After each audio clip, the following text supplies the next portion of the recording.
Palm Sunday and Holy Week, Christus factus est, is the gradual of the Passion. It is sung on Palm Sunday and on Good Friday. Christus factus est pro nobis obedient usque ad mortem, mortem autem crucis. Propter quod Deus exaltavit illum, et dedit illi nomen quod est super omne nomen. For our sake Christ made himself obedient to death on a cross. Because of this, God exalted him, and gave him the name that is above every name. The gradual Christus factus est is one of the best known pieces of the Gregorian repertoire. Although it is by no means a popular piece, it is composed in florid style, and because of this, the responsorial is assigned to the schola and the verse to the soloist. Its notoriety stems above all from the famous Pauline text to which it refers and from its liturgical placement within Holy Week. In this case as well, nonetheless, as for various other Gregorian chants of the Lenten repertoire, one can observe a variation of placement over time. Until the 1974 edition of the Graduale Romanum, to which we refer today, this piece constituted the gradual, the chant following the first reading, of the Missa in Cena Domini of Holy Thursday. Its use was also extended to the liturgy of the Divine Office for the whole Sacred Triduum, with a particular style of performance.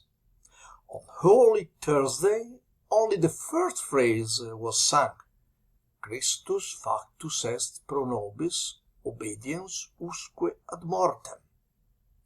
On Friday, the second phrase was added, completing the responsorial part, mortem autem crucis. And on Saturday, the whole piece was performed with the verse Propter quod et Deus exaltavit illum, et dedit illi nomen quod est super omne nomen. The 1974 Graduale Romanum, the fruit of the last liturgical reform, assigned this piece to a new double placement. We find it, in fact, both in the Mass of Palm Sunday and in the liturgical action of Good Friday. In both cases, it is not found after the first reading, which is followed by a tractus, but after the second reading, post lectionem secunda. An anomalous placement, if for no other reason than that a gradual has ended up replacing the usual presence of a tractus before the Gospel reading. Before the 1974 Graduale Romanum, the chants between the readings on Palm Sunday were in order the gradual tenuisti manum dexteram meam, and the tractus Deus, Deus meus, the great tractus Deus, Deus meus, respice in me. While in Good Friday, exceptionally, there were two tractus without any gradual. Domine audivi, the first tractus, and eripe me, the second tractus without any gradual. The removal of the gradual Christus Factus Est from its original place on Holy Thursday to Palm Sunday, in addition to creating the aforementioned anomaly, dampened the powerful expressive value that emerges precisely from the ancient arrangement of the chants for the Missa in Cena Domini. It was in fact in this precise context that our gradual acted as the title of the Easter Triduum. The same Thursday Mass, selected as the liturgical setting most suited to this somewhat special gradual, also sees the present in the ancient codices of an offertory that is just as special, Dextera Domini. Dextera Domini fecit virtutem, non moriar sed vivam et narrabo opera Domini. The right hand of the Lord has worked wonders. I shall not die, but I shall live and recount the works of the Lord. The proclamation of this text of praise at the beginning of the Easter Triduum, accompanied by the musical richness that Gregorian Chant adds to it by the armful, represents a strong provocation, partly mitigated by the removal of this piece, as takes place in the Graduale Romanum of 1974, to the Easter Vigil. The Easter Vigil. Singing the same text at the beginning or at the conclusion of the Great Triduum does not have the same symbolic value. But let us return to our gradual and look at its salient characteristics. First of all, the text.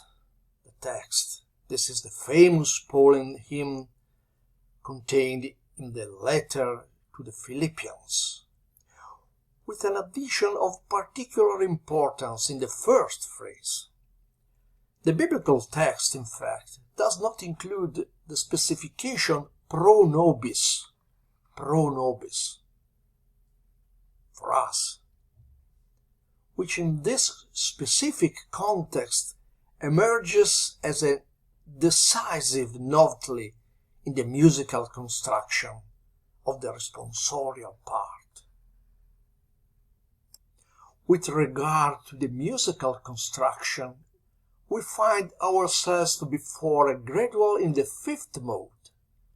In the great chapter of Gregorian aesthetics, this clear classification already defines the stylistic formal nature of the piece in question. This is in fact a melody syntonization, a mosaic composition made up of the juxtaposition, syntonization in fact, of musical units. The resemblance among the numerous graduals of the fifth mode, disseminated in the repertoire of the Mass, stem precisely from this treasury of formulas variously assembled from different texts, but connected by a common framework of expression. In our case, moreover, the main reference is to another gradual in the fifth mode, which reads as follows in its responsorial part: Ecce sacerdos manius, qui in diebus suis placuit Deo. Behold, a great priest who in his days was pleasing to God. It is a text of the book of Sirach, which the ancient Gregorian codices place at the conclusion of the solar year on the day of Saint Sylvester. The Christological interpretation of this that Gregorian Chant offers is nonetheless evident. Christ is the great priest, he who for our sake made himself obedient to death on the cross. The two graduals, Christus factus est and Ecce sacerdos manius, are completely identical and illuminate each other in a reciprocal acoustical exegesis. In this case, rather than melody's intonization, one could speak of melody type, or a formulaic melody then embraces the whole composition. The melodic line of the gradual Christus factus est requires a few brief observations. In the first passage, the recitative with the reiteration of the note Fa, the representative tone of the modality of the piece, is interrupted by a prominent ornamentation of notes in correspondence with pro nobis. Before driving toward the upper register, the melody lingers precisely over this addition to the Pauline text, and at the same time extends the values of the individual sounds.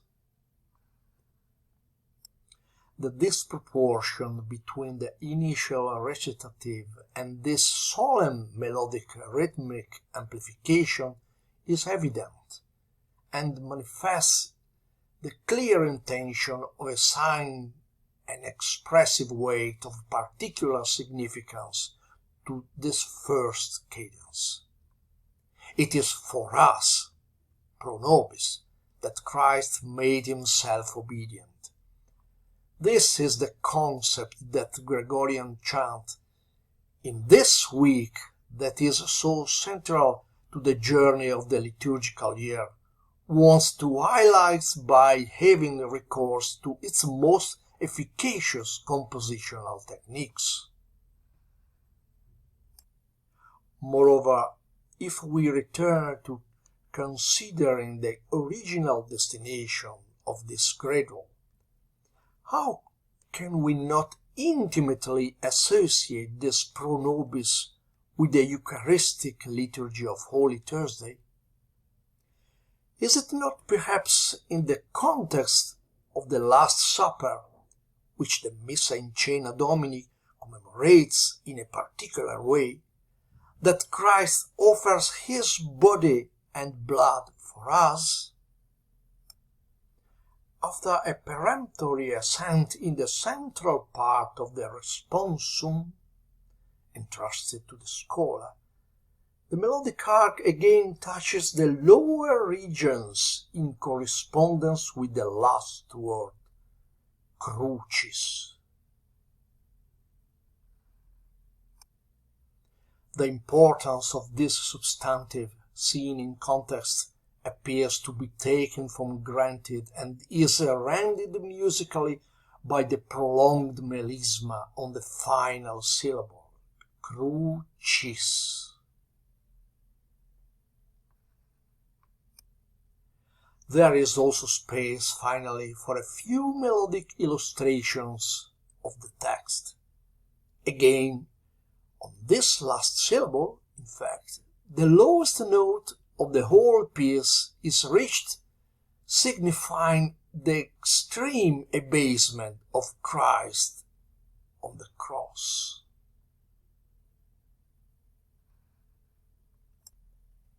With the same logic and in the opposite direction, the verse of For Solis immediately afterward touches the highest register.